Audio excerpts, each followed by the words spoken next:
go. Welcome into Snap Count Society. It is your host, the Buff, here with his boy, the GOAT, of course.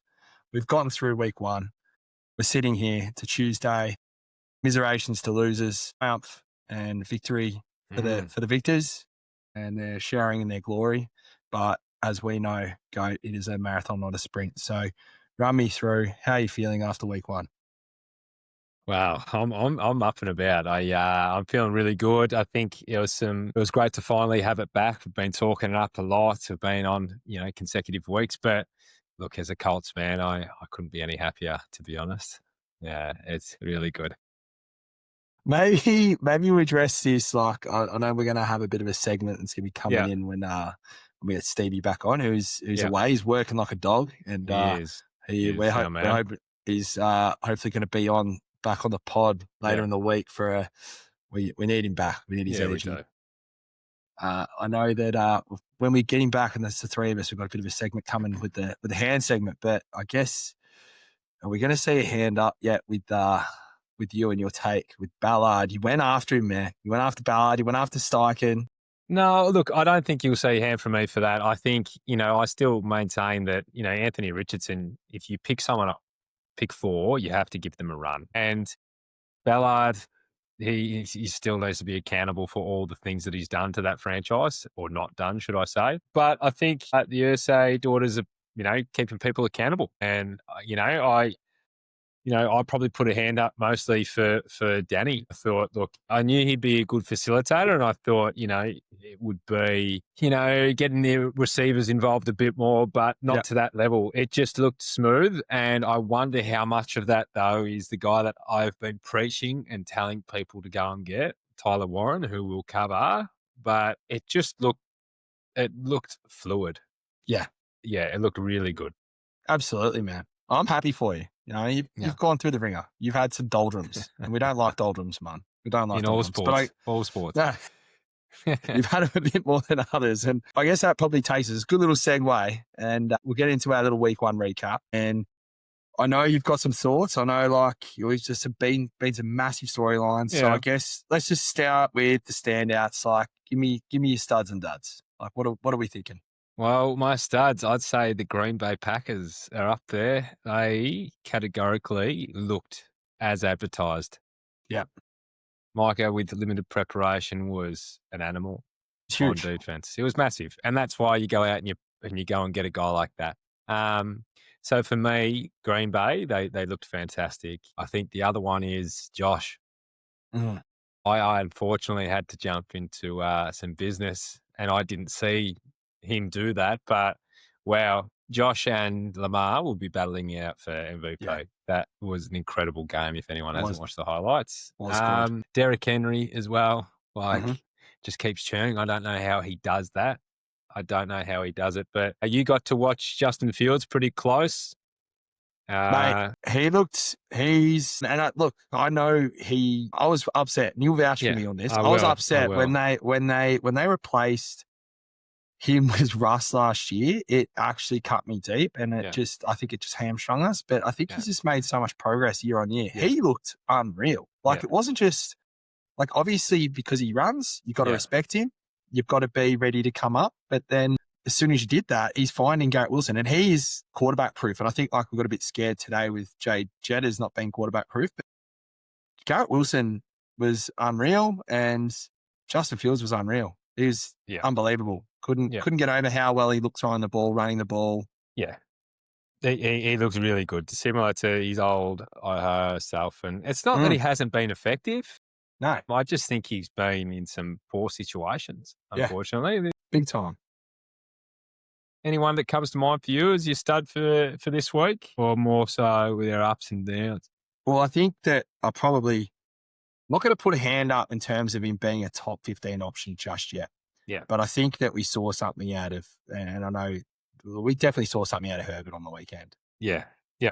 Today morning, he came out and a lot of talk around him, obviously being a good regular season performer across his early parts of his career, but he hasn't done anything of substance yet. But that's a big statement win week one. Absolutely. It's huge. Absolutely. And like in many ways, my hand probably needs to go up for, I guess, like we were saying, we temper expectations for fantasy, but they look completely different to what I guess they were advertised. We thought they were going to be running the ball down everyone's mouth. Yeah. And just, wow, like you have 3 pretty good receivers and you've got Amarion still there and you've got Najee. They could be a really scary team. It's unbelievable to think like what's happened. It's like Quentin Johnson finally had this epiphany to stop trying to catch the ball with his chest and his face. Yeah. Like, oh my God, I've got hands. Like, it's like CD Lamb and QJ of Space Jam, like Freaky Friday. They've like swap bodies. It's literally almost Friday put that out. Friday Gears put that out, and it's literally they put QJ, picture of QJ in the end zone with CD Lamb like as the caption. Unbelievable. Great content, by the way, on Almost Friday. Content. Shout out to them. But look, I'm trying not to be too much of a that homer and that hometown fan with that bias. But look, I was even just the fact that I saw something online. 15-year reunion for the Super Bowl win. Yeah. Starting QB's not there at Lambeau Field. You know what he's doing? He's out at MetLife throwing 4 tuds, no interceptions, 224 yards. That was clear. It was like, yeah. And what did they say? They said to him, what did the Jets say to him post? They said, we don't want you. We don't want you. We don't want you. And I love the question after the game in terms of, are you happy to prove Aaron Glenn wrong? And he was like, I'm happy that I beat everyone attached to the Jets. Yeah. That's our QB. And that's, like obviously Jalen Ramsey came in and made some good plays. Having a good chat with our friend at Gingy India last night about the game. And they brought us some good, but stud. Yeah. Looking through like some of the fantasy numbers, like I was pretty happy with, Baker Mayfield probably slid under the radar in terms of his performance being in the 3 a.m. slot and sort of, not a great marquee matchup, but I think some of his throws that he made, he was able to step on a couple and really zip. Yeah. Joe Burrow is probably a bit disappointing for me and really hurt. But I think they should have lost, to be honest. They should have lost. Yeah. They completely got outplayed. And Schmidt, do we know if he's been released yet? The kicker from Cleveland? Yeah, Schmidt. I think himself and Moody are very close. Yeah. If not tomorrow. They've got to be gone. But I guess, looking at those games and like we've covered the Chargers. Yep. Hollywood Brown, which we'll talk about in terms of waivers. Yep. What do you have? 16 targets? He certainly did. And with Worthy going down and no Rice, I don't think Kelsey looks the same. I think we could see a heavy use of slot man Hollywood. Big time usage on Hollywood. I think Pacheco hopefully comes and improves, but we'll definitely see with that. Yeah. The other guy that I'm not taking a victory lap on yet, but I think that Ricky Pearsall played a pretty decent game. And and we'll certainly cover that. He's certainly there to cover. Yeah. So, it's probably what I sort of noticed and realised over the weekend. Yeah, duds. Hang on, what have you got in terms of duds? You want to leave the duds for Stonks Down? Or? I reckon we leave the duds for Stonks Down because I'd like to talk about the rookies. Yeah, give me your rookie impressions. First, look at him in proper competition. Look, what are your thoughts? I'll go with my man Tyler. Warren. He looked every bit as advertised. And if you listened to us and you made sure that you stole him as soon as you could get him in those drafts, you would have been a very happy person. If you have him in Dynasty, you would be even happier. Pittman said after the game they could have probably got him 200 yards because he was open, he was blocking, he was making plays for the team. Yeah, he really, really impressed. He's a football player. Isn't he? He can do it all as a tight end, and that's why they got him. Yeah. He can do it all. He can block. He's great in the run game. He can separate. He can catch. Yeah. He's got it all. Yeah. 100%. Love that. Yeah. All right. Next rookie we've got. What have you got for me? Mecca Ibuka. Man. However you want to say it, Bookies. We've got a lot of fans out there who think that they were the person to call Emeka Ibuka. And coming out of college, like, you'd have every right to, and he probably had do you reckon he had a slightly disappointing last year, probably, compared to his earlier stuff? I think so. Like, I think it's just probably he had so much, target competition. You got so many guys, like genuine dogs that he was playing with. Studs. Like stud muffs everywhere. Yeah. All muffs. And yeah, like, what a game. Yeah. What a bloody game. I think, and as much as, and I'll cover after this, but Mike Evans said it best. He's going to be a star when he said, throw me the football on the post route and I'll be there and I'll win us the game.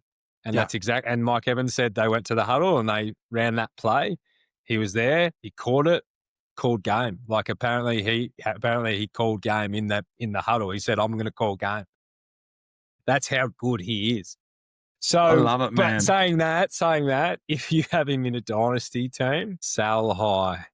Right this week, right. His value can't get any higher. I don't think. What value? Oh, we got one quarterback to super flex.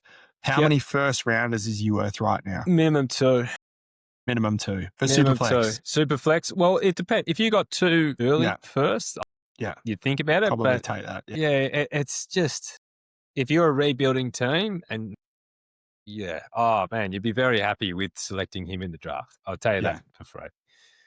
Steal for where he went, probably late to mid first. In the rookie. Yeah. Well, I think definitely in Superflex, he certainly did. Yeah. He didn't. Yeah. Unbelievable. Yeah. Unbelievable. And like that, the way that they walked off that game, incredible. Yeah. Okay.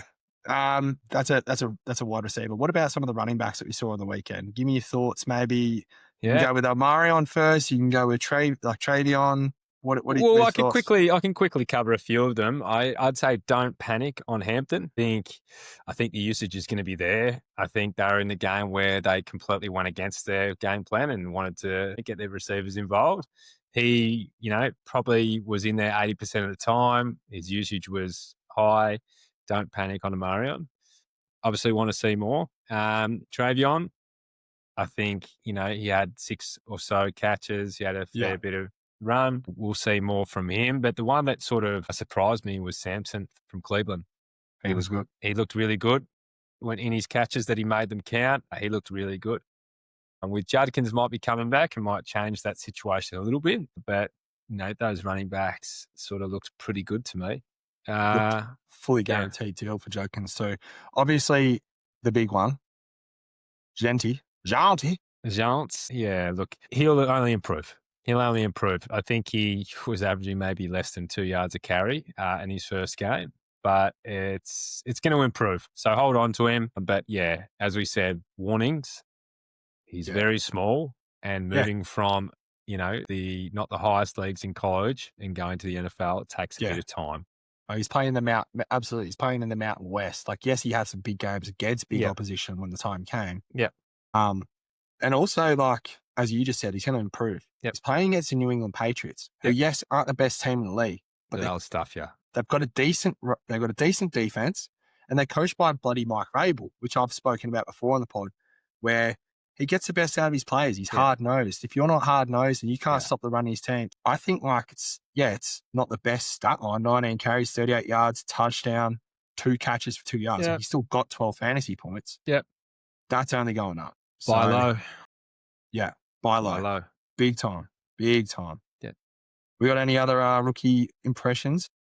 Look, the only sort of other one that I want to speak about is I think Jackson Dart could jump in earlier than advertised because Russ looked like pus. And when you've got your starter wide receiver, already having riffs, we know that wide receiver always wins.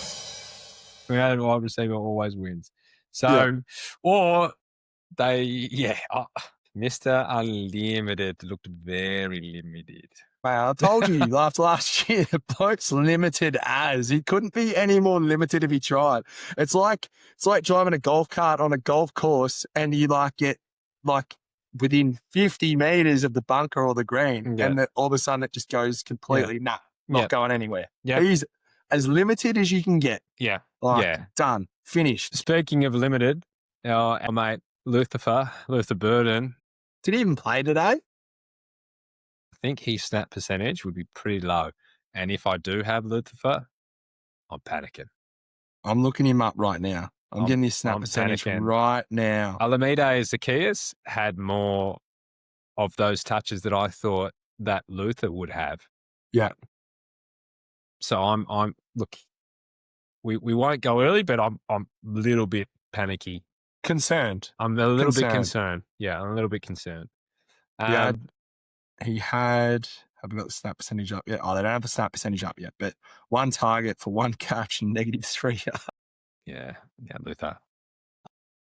Yeah, he was straight to hell, old Luther. Yeah. And I don't think Ben Johnson rates him anyway. I don't know, but other last one is Harold Fannin, who we'll cover a bit in our waivers. But sometimes, as we speak about coach speak and beat writers speak dribble, but sometimes they tell the truth. And throughout the entire camp, they said, this guy is a dog, is a real deal. And he could take Njoku's spot, but he just looks real good. 9 targets, first game is really... It's massive. It's massive for a tight end, especially one that's gone as, I don't know where he went in the draft, but I don't think it was early. But... Hang on. Oh, yeah, I know what you mean. I think he got drafted, but I think he went pretty late. Let me try to find it. Yeah. But he's one that, could change up that receiver room. He's very athletic, similar mold to Njoku, but I think he looked pretty good too. He was a 3rd round pick. Well, there you go. So obviously he's got some talent. I wasn't aware of him coming into the draft, but it's good to see. It's good to see that. Yeah. 100%. That was some stat line in terms of looking at, as you said, 9 targets, 7 catches, 66 yards. Yeah. That's nice. It certainly is. It certainly is. Okay. Well, we sort of touched on quite a few plays there in terms of just a little bit of studs and duds. So I guess we'll just quickly get into Stonk Exchange. We like Stonk Exchange. We do. So whose Stonks are up? Whose Stonks are up into week 1? I'll start with your boy, Breece Hall. Stonks Up. He looked like the old Breece Hall. And he's back in that situation where he's going to run the ball. And he's a talented running back. He just needs the opportunity to not be a reliever. And he looked real good. Yeah. 100%. Yeah. I'll go with, we've already mentioned Hollywood Brown. Mm-hmm. We've already mentioned Quentin What Johnson. about your other boy, Ricky Pearsall, man? It was always coming, that one. That I'll be talking about Ricky Pearsall. It's every episode. I'm pretty happy with, obviously, just seeing the way he was able to perform. We don't have Schadenfreude around here. Or just Schadenfreude. So I mean, we had Schadenfreude. We had Schadenfreude, and it's worked. It's worked. It's worked, man. For those that don't know what Schadenfreude is, it is the Germans. They're that sadistic that they have a word specifically in their language that is for the feeling of joy, taking joy out of someone else's misery and misfortune. Yeah. Juwan Jennings injured.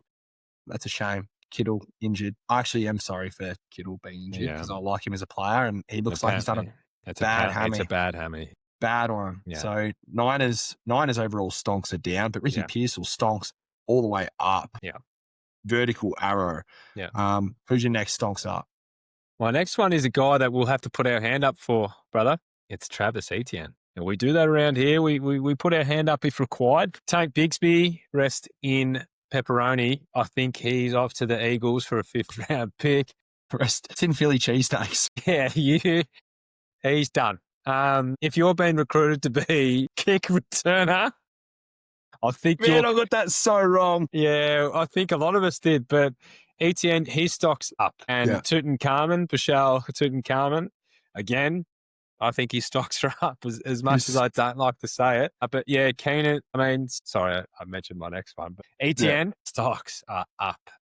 Stocks are up. Well, I think you stole my You go.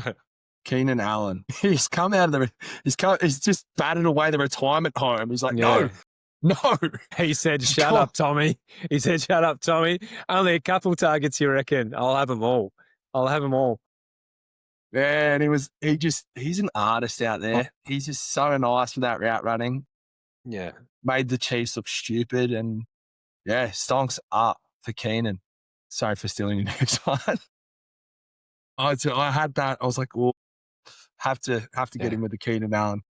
I think you got maybe one or two last ones for Stonks up. Pittman. Yeah, we don't do victory laps early, but Pittman, we said you can get him really late in the drafts, and he's been a wide receiver 2 his whole career, except for last year when he was dealing with back injuries. Mm-hmm. Stonks are up. Stonks are way up for Pittman. him. Yeah, Stonks are up for Pittman. He looked like the guy, the alpha. Yeah. I just want to get the numbers up on this player in terms of my Stonks up, but really, really impressive. I believe he's a second-year player. Third-year player. 82% snap share. Snaps played. 8 targets, 6 catches for 103 yards. Person I'm talking about is Kayshon Boutte. Yes, great call. Stonks are way up. I was really impressed and watching the game, watching Red Zone, and then going back through and looking at some of the highlights. I think that really interestingly, probably people were more focused on Diggs and people were more focused on drafting Pop Douglas. Yeah. We've sort of left Kayshon Boutte by the wayside, and Drake May is a good quarterback. And I think that if guy's going to get open, he's going to get targets, and he got himself open. So just that stat line, I don't think that that's going to be yes, we can have some anomalies in certain weeks, but I think that it's someone we've got to pay attention to. Well, Diggs had 40% snap rate. So coming back from the ACL, I think they're going to take it a little bit slow. Yeah. And Pop had 63% snap share.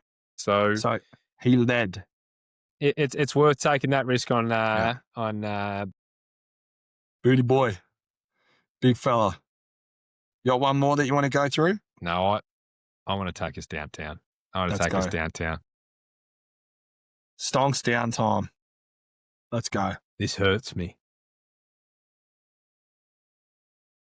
Is this like a proper hurt, or is this like a little bit? No, this does hurt me because I love the way he runs. I love his videos on Twitter. Isaiah Pacheco, he sucks. No, he doesn't suck. I just look, the usage isn't going to be there. And that's quite evident. Kareem played all the 3rd down snaps. Kareem played all the 2-minute drill snaps. If you watch the game, don't worry about what the numbers look like fantasy points. If you watch the game, it is really clear that Pacheco is just not going to get the usage this year. And he stonks away down, unfortunately. Down. Yeah, prices are down. I've got one that I think everyone knew was probably coming. It's probably not the most surprising. Yeah. But old Pua Tungavailoa. Stonks are way down for old stinky boy Pua. Upped him. Yeah, you did. But I don't think that I don't think that that's going to be an anomaly. I think they're just. Really? Okay. I think they're shit. Yeah. I think Mike McDaniel's watching him on the sideline. It's he doesn't even care. Did you see what Rex Ryan called him when they did the thing? They're he goes, that nerd boy McDaniels has no idea what he's doing. He said that on TV. I was you can't say that. That's how big of a joke they are. Yeah. It's not good. It's not good at all. And I'm pretty sure they're favoured in week 2, which we'll get to later in the week. But I don't know how you can favour a team that looks so poor on the weekend. And I'm just placing it on Tua's head in terms of Stonks down, but probably you could go Stonks down for everyone except Day-Chain at the moment. So, next one for you, my man. This one hurts me again. Caleb Johnson. Yeah. I don't know if he's going to fall off the face of a cliff. I don't think so. Warren and Gainwell looked like they're the chosen two. And that's quite frankly pretty scary. Yeah. And then Caleb got a run and he fumbled. And if you fumble in Tomlin's offense. If you fumble in his offense, then he remembers.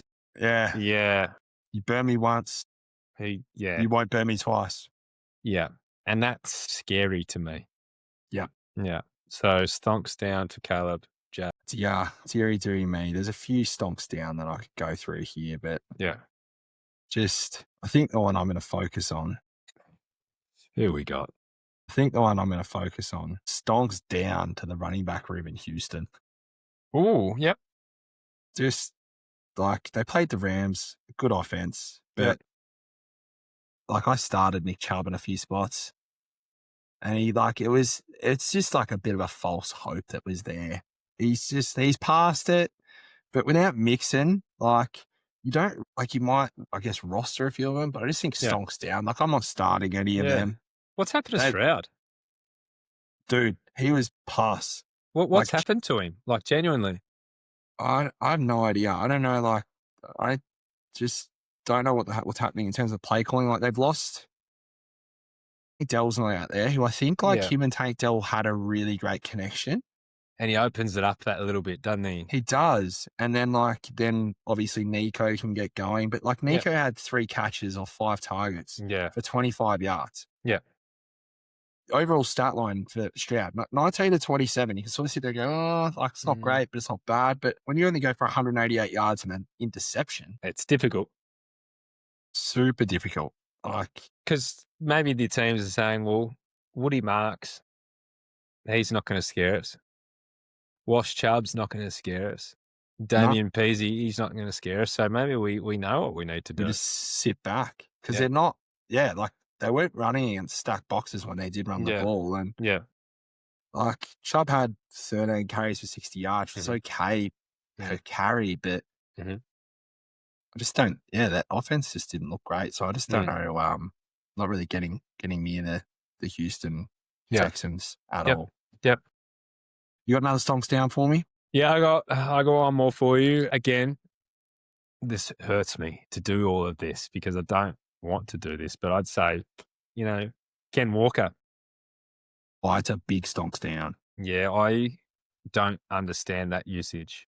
He's quite to me, and I'm not going to cop the Charbonnet is better because I don't think Charbonnet is better. I think though what it is that potentially Charbonnet is a better pass blocker maybe, or is in that offense what the coaches want to do. It could be that maybe they're going to slowly move through the year because they know if too many touches, he's injury prone, but he was significantly out-touched and it's tough to say. I think he's still the better player and I think he can come good. But until we see that, I don't have any confidence in starting him. Yeah. Unfortunately. I wouldn't be starting him. I would not be starting him. My last one, and this is more so, it's just the Stonks have taken a little hit. It's like a little dip. Yeah. And I hope that it's not like an actual full-blown nosedive. Yeah. But I was definitely one of the people that got full-blown seduced by this man. And the man that I'm going to talk about, and obviously, he's had that ankle issue over the weekend. Matty Goldwyn. The Packers looked really good. They did. And I know he's got the ankle issue, but I think that we just probably got a little bit too sucked in. Did we? And I'm just going to temper the expectations a little bit. Yep. I'm going to temper the expectations because, there's, I guess, we just know what that's going to be. And there's going to be some spreading the love in terms of sharing those targets around. But I hope it's just a little dip and then we see those Stonks go back up. So I got him in a few spots. So there we go. So that's our Stonk exchange. Beautiful.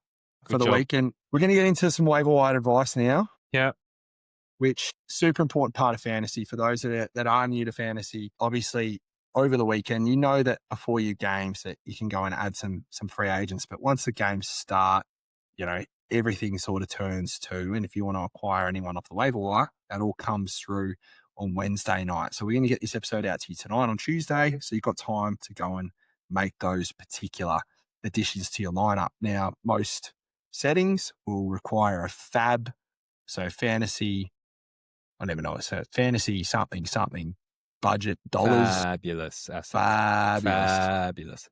Most will go with $100. Some leagues will have 1,000. So what we might try to do is when we talk, instead of going a dollar amount, we'll just say percentage of your fab budget. When we do make those particular. I'm not good at maths, Buff, but I'll make it work. Oh, well, just just give me the I'll give you a amount. number. I'll give you a number. Just give me a number. All right.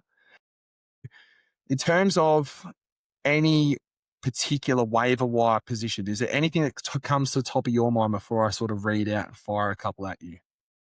I think you just want to go for guys now and try and get them in, because before it becomes repeatable. So you try and take the punts now. If you've got guys sitting on your bench that are just absolute rust pussers, then you get rid of them. And you take your punt now. Don't want to spend all your fab, but you want to try and get someone in that you think has great upside. All right. So what we've got here, if I look through, we've spoken about Quinton Johnson. Yeah. Johnston. Sorry, there's a T in there. Yep. Johnston. He's rostered in 10% of leagues. Mm-hmm. And I'm looking at one of our leagues, and he's actually rostered by your brother. There you go. He knew, man. He's the oracle. He would tell you that he did know. So let's say Quinton Johnston's out there on waivers. Is he your number one priority this week, or where would he rank for you? Is he number 2, number 3? Yeah, I think he'd be my number 1. I think he'd be my number 1 priority. I think if that's the way that the Chargers are going to play, and he looks like the end zone threat, him and Keenan look like the big play people, and you got to take a punt on that, and you want to have a share of that offense. So I'm looking at maybe 20 of your 100 fab or more. It's a big play, but I think, like as you said, it's just getting that. Yeah. You're taking that risk on, but there's not going to be not every week. Barring injury, like to a stud running back, and you can get a handcuff. Yeah, you're probably not going to. And as we said, he's rostered 10% of leagues, but he's rostered in our league. Yeah, you've just got to. If he's there, go and make the play. That's right. Another wide receiver that had a pretty amazing game, and I saw a fair bit of it. Yep, Calvin Austin. Yep. In terms of his statistics on the weekend, 80% snap rate. So he played 80% of the snaps. He had 6 targets, 4 catches, 70 yards, and a touchdown. Normally, or do we make a play on Calvin and buy that he's a wide receiver 2 in an improved Pittsburgh offense? I think you could buy that he's the 2. I think he's going to have his plays. I personally think that most of the time the Steelers are going to play slow, and they're going to, want to run the ball. Yep. But you'd have to have a crack. He's not someone that I'm necessarily going to spend a lot of money on. Like, personally, I don't have that faith in big games consistently as a PPR player. I think he can, get some big plays, but for me, he's more towards the 10 or lower range. Alrighty. We spoke about Harold Fannin before. Tight end, Cleveland. Great game on the weekend. 7 catches, I think it was. Yeah. 9 targets. What sort of fab would we be looking to play? If you need a tight end, I think you want to take a punt on getting someone who's going to get targets. It could be an anomaly, but it could be real. So that's why I got to take the punt. I'd be spending similar, like 10 or less. If you're really desperate and you don't have one, there's another guy there that you're probably going to talk about. But you go and get your guys, and if they're getting targets and they're getting looks, then you want to have them on your team. Absolutely.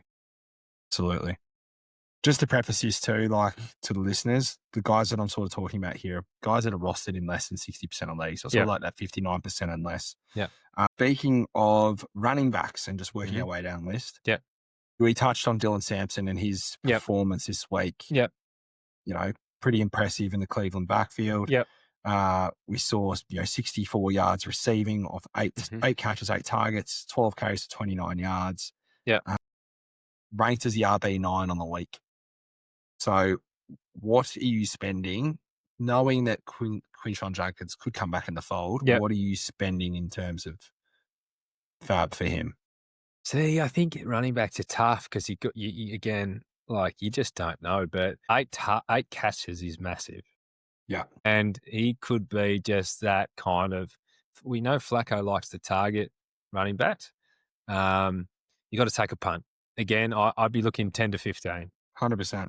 I think I'd be comfortable making a 10% play. Yeah. You know, if you're desperate, if you don't need a starter, yeah. If you don't have a starter and you need points at running back position this week, yeah. I'd be okay with bombing 20 yeah. or even up to 25. If you have to get a running back in your lineup, yeah. he's probably one of the better options out there in terms of running backs. Yeah. You know, like when we look at guys like Bill Krosky Merritt, he's rostered in over 76% of leagues. Like you're not going to have a hell of a lot of guys out there that can get you points. Yep. So especially Dylan Sampson's RB1 on the waiver wire in terms of my mind. Yep. Another option that's there, and we spoke about Caleb Johnson and his issues. Yeah. Do you have any interest in picking Kenneth Gainwell up, or are you leaving him out there? No, I do. I've got interest there because you just never know. So he's worth a stash.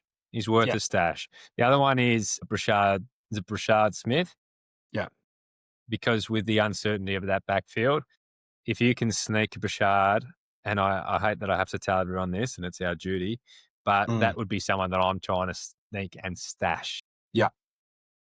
Most leagues, when we say most, just over 50% of leagues have this particular player rostered. Trey Benson from Arizona, he's 54% rostered. So if you're in a league that doesn't have Trey Benson, that's another guy that I'm just going to recommend right now. I'd be okay with you going and spending 15 to 20% fab on getting him. Yeah. Because he was the RB2 on the weekend, but he had eight carries for 69 yards. He did get one catch. But if James Conner goes down, you've got yourself a guy that's going to be RB2, like a proper top 24, possibly every even week. Possibly, could even crack into the top 12 for a particular weeks. Yeah. I think go and grab Trey Benson as well. Yeah. In terms of your running backs. We did mention the tight ends before previously, and you said that there was another guy there. And I think that you were referring to Mr. Juwan Johnson. Yeah. The chosen one. All over Narlands. Yeah. I don't really I guess, and we'll talk about another tight end in a second that I'm not massively big on, but we could potentially have a dart throw on. But Juwan Johnson's out there. He's rostered in 5% of leagues, it's saying, in terms of the same settings as us. So, wow. I don't know how true that is. I don't know how true that is. Yeah. Sleep is telling me 5%, so I'm just rolling with it right now. It's probably could be less. But 8 catches off 11 targets, 76 yards, tight end 1 on the week, and he's out there on waivers. So the appeal for me is the 99% snap share. Yeah, that's the appeal for me. Field. Yeah. That's the appeal for me. Whether he does that every week, I don't think so. But yeah, again, Saints will be crap. So just buyer beware.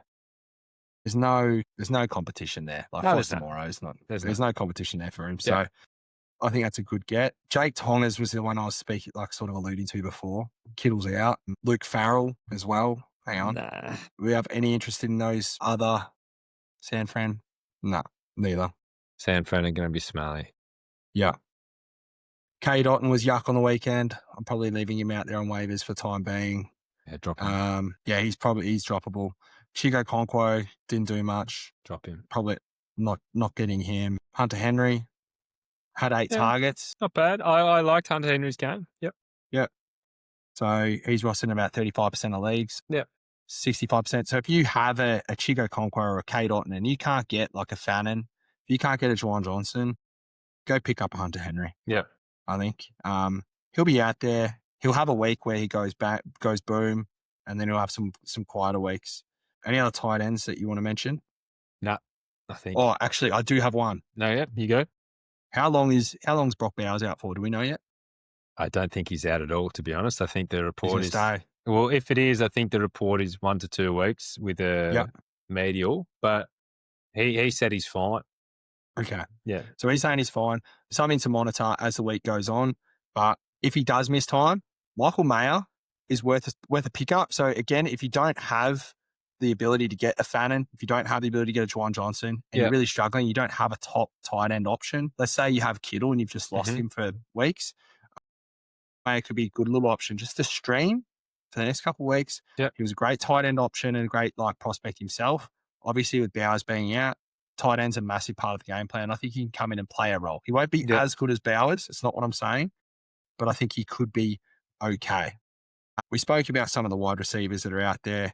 In terms of ranking them, I'd probably say, for me, my one that I'm going after, if he's available, Quentin Johnson. You agree with that? Yep. Number one. Number two, who's your number two in terms of? I don't know how many leagues he would be rostered in. I think most. Keon Coleman would be up there for me. Yeah, he's in 76, so he's not eligible. But if you're in one of the 24% of the leagues that doesn't have him, you go and bloody get him. Then the two then I would probably think about would be a Cedric Tillman. I don't know if he's going to be rostered in many. And Ray McLeod. If Drake London is missing any time with a bit of a shoulder, then Ray is, I guess, there. He's a good route runner. I don't think he's a supreme talent, but he'll demand some targets, So he's worth a start.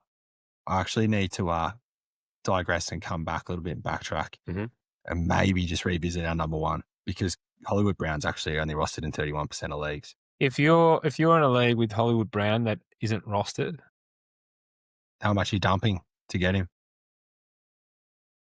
Considering,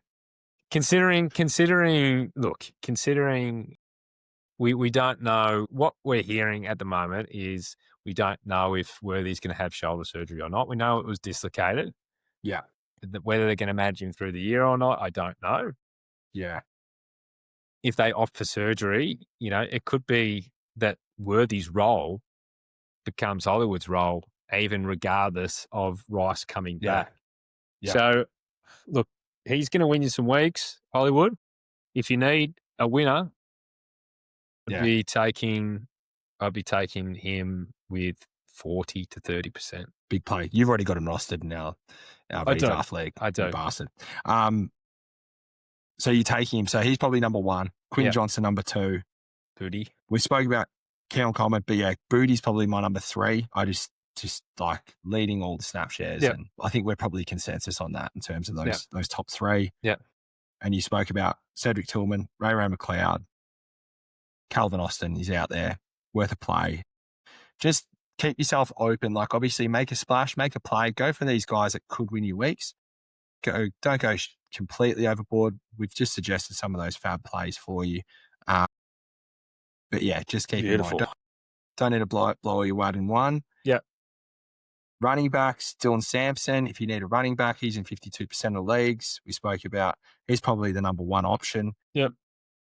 Bill's not eligible in terms of this conversation. Are we picking up Tutankhamun? Is he worth a stash?